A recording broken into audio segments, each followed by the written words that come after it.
This will be Danny Olivas and Nicole Stott's first EVA on the mission. When they come out of the Quest airlock, the first task right off the bat will be to remove the old ammonia tank assembly off of the P1 truss, and they will be stowing this on the SSRMS robotic arm, where it will stay until the end of the second spacewalk. Following this path here, we're going to see the route that Danny Olivas will take from the airlock down along the aft side of the truss structure to the P1 worksite.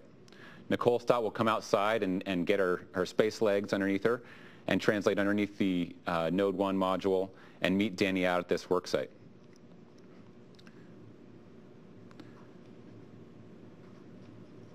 Once the crew arrives at this worksite, they'll have a number of tasks set up and prepare the ammonia tank for removal.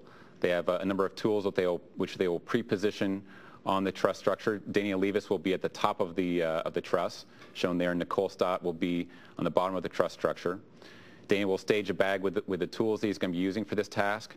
He'll set up a foot restraint, and he will disconnect some fluid lines and electrical connectors from the ammonia tank. These fluid lines provide the ammonia and nitrogen to the system so that we can pressurize the fluid system throughout the station. From there, once those connections are demated, Danny will ingress the foot restraint and he'll start working on the mechanical attachment bolts which hold the tank to the structure. Nicole will work on some of these as well on the bottom side of the tank, and then she will herself ingress a foot restraint and release the final bolt. At this point, the crew is free to carry and hold that ammonia tank as they pull it off of structure, and they'll present it to the SSRMS robotic arm, where Kevin Ford from inside will drive towards the tank and grapple the tank, and where it will stay until the end of EVA-2. As I said, this is a pretty complex task in terms of the mass handling. It's one of our biggest ORUs, and so the crew's had a significant amount of training on handling this tank. That will certainly be one of our challenges to execute in real time.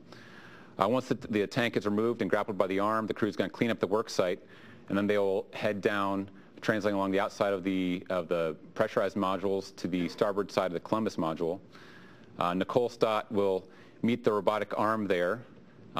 There will be a foot restraint which she used previously at the P1 work site, which she will ingress, and from that foot restraint she'll be in a position where she can then remove the European UTEF experiment package.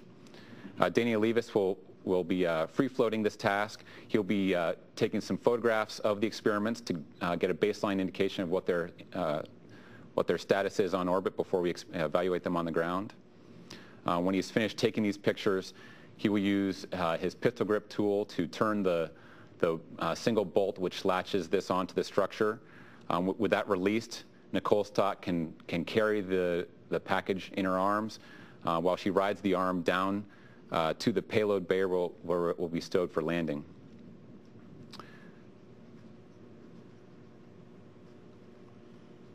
The installation of the carrier into the payload bay is in the aft part of the payload bay. Nicole's going to come down in a heads-down orientation and slide this experiment package underneath the LMC carrier, which is basically just a pallet in the aft of the payload bay, where Danny will help with the alignment, and while Nicole drives that bolt to lock the clevises into place and secure it for landing loads.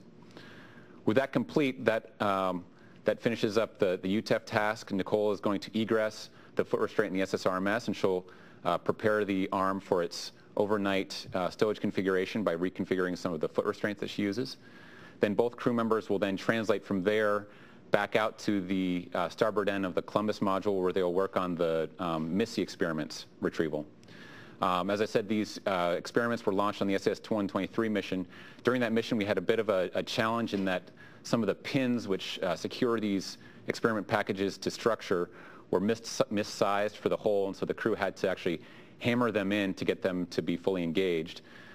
So we have some workarounds on this mission to overcome that if we encounter similar problems and can't get them released.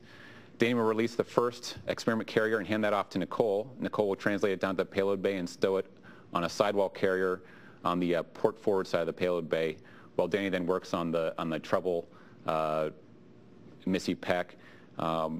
When he finally gets that released, he'll be able to then carry that down to the payload bay himself, where he will be stowing that on the carrier next to where Nicole did. That wraps up the planned task for the EVA-1. Time permitting, we may consider pulling some tasks forward from subsequent EVAs as get-aheads if time permits, but we're going to definitely consider a very successful day if we get as far as we have shown here.